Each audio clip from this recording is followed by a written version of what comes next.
Good morning everyone, and welcome to the 12th edition of the ADBA National Conference 2021. I happen to be in Kenya this morning, and so my apologies for being unable to be with you virtually, but at least I hope I'm bringing you some sunshine to warm you up. It is of course sadly a different ADBA National Conference this year, with the pandemic forcing us to meet on screen. But I can reassure you that the whole ADBA team has been working extremely hard to ensure that this year's conference delivers at least as much, if not more, for our sector and for you as our physical conferences.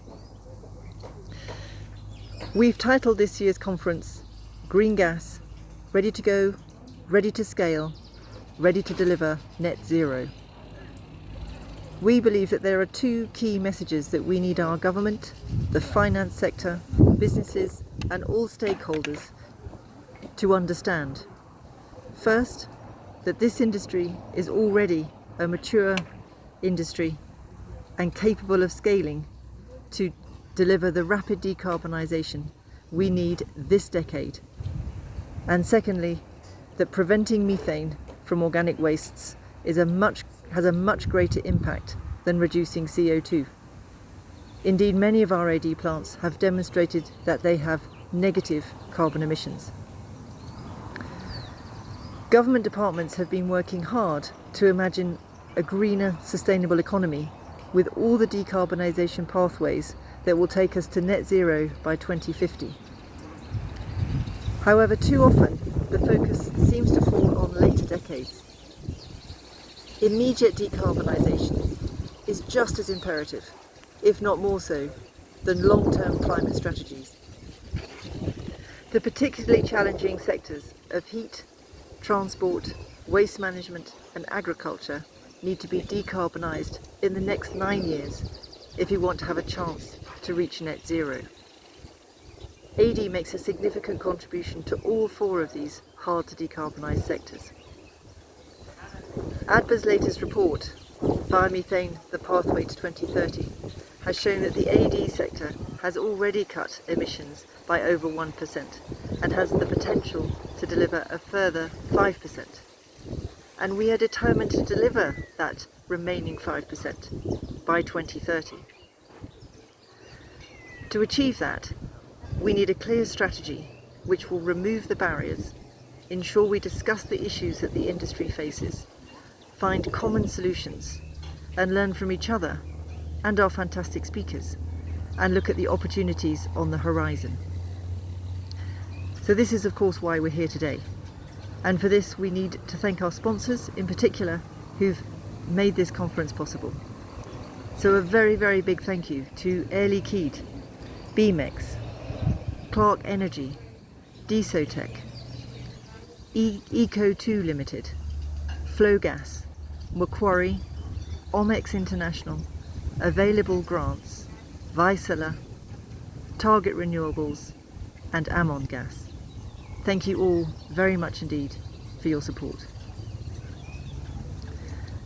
We are now 9 months away from the UN Climate Summit, COP26, which will be hosted by the UK and Italy together, and where countries from all over the world will have to demonstrate greater climate ambition with concrete plans to decarbonise their economies.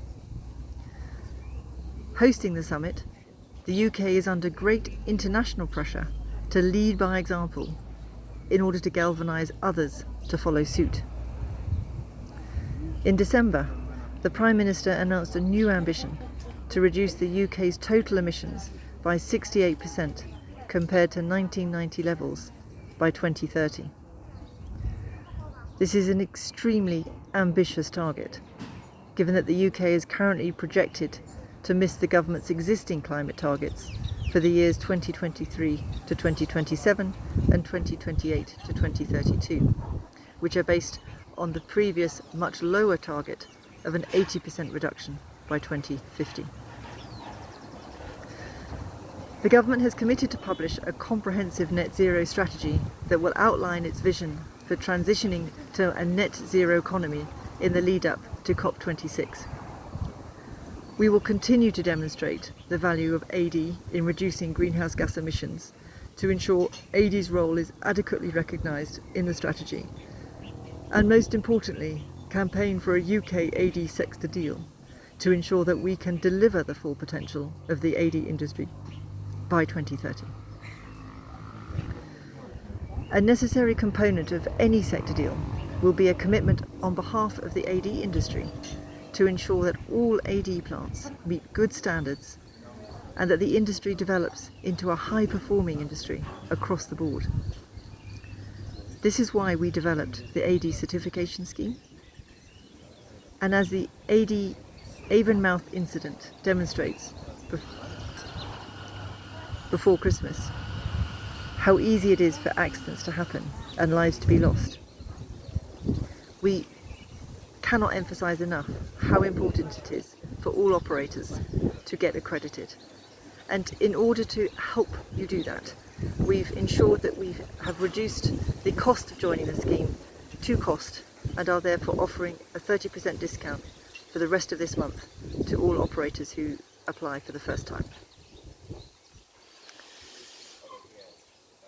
To ensure AD is featured at COP, we at ADBA have been meeting the UN COP26 Cabinet Office team, the UK COP26 champions, the UNFCCC and many other stakeholders to raise the importance of capturing and recycling organic wastes to tackle methane emissions and convert these into valuable green products, biogas, bio-CO2, natural fertilisers and other valuable bioproducts, whilst creating 60,000 new green jobs to support a post-COVID green recovery. And we're not alone in demanding more attention to the rampant methane issue. The Executive Director of the International Energy Agency, Fatih Birol, has only recently called for methane to be on the agenda of COP26. This year will therefore be critical in raising awareness of our sector's potential and contribution to tackling the environmental, social and economic challenges the UK is currently facing. As we will do in today's conference, starting with the first two sessions on green gas for transport and heat. Now, without further ado, I'm delighted to pass the floor to our first speaker, David Hurren, who is the UK CEO of Air Liquide Biogas Solutions Europe. Before that, I hope you will all have an excellent ADBA National Conference 2021, and I encourage all of you to make the most of the networking breaks and very much look forward to seeing as many of you as possible at one of the many Remo tables. Thank you.